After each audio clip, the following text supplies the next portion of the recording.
நடைபெற்று கொண்டிருக்கிறது. அங்கிருந்து உங்களோடு பேசுவது எனக்கு அதிக சந்தோஷம். சரி, இன்றைக்கு ஆண்டவர் எனக்கு என்ன வார்த்தை வைத்திருக்கிறார் என்று நினைக்கிறீங்களா? யோபு 5ஆம் அதிகாரம் 10வது வசனத்தில், தாழ்ந்தவர்களை உயரத்தில் வைத்து துக்கிக்கிறவர்களை ரட்சித்து உயர்த்துகிறார். ஆண்டவர் உயர்த்துகிற ஒரு தேவன், இருக்கிற நிலைமையிலிருந்து உயர்ந்த ஸ்தானத்தில் கொண்டு வருகிற தேவன். தாழ்ந்தவர்களை உயர்த்துவார், துயரத்தில் இருக்கிறவர்களையும் உயர்த்துவார்.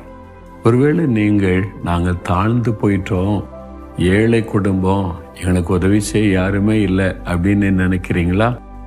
ஆண்டவர் இயேசு கிறிஸ்து உங்களை உயர்த்துகிறவர். எளியவர்களை குப்பையிலிருந்து உயர்த்துகிற தேவன் என்று அவரை குறித்து சொல்லப்படுகிறது. அப்படி துயரப்படுகிறவர்கள், கஷ்டத்தில் இருக்கிறவங்க, வேதனையில் இருக்கிறவர்களையும் அவர் உயர்த்துகிற ஒரு தேவன். ஒரு சமயம் ஒரு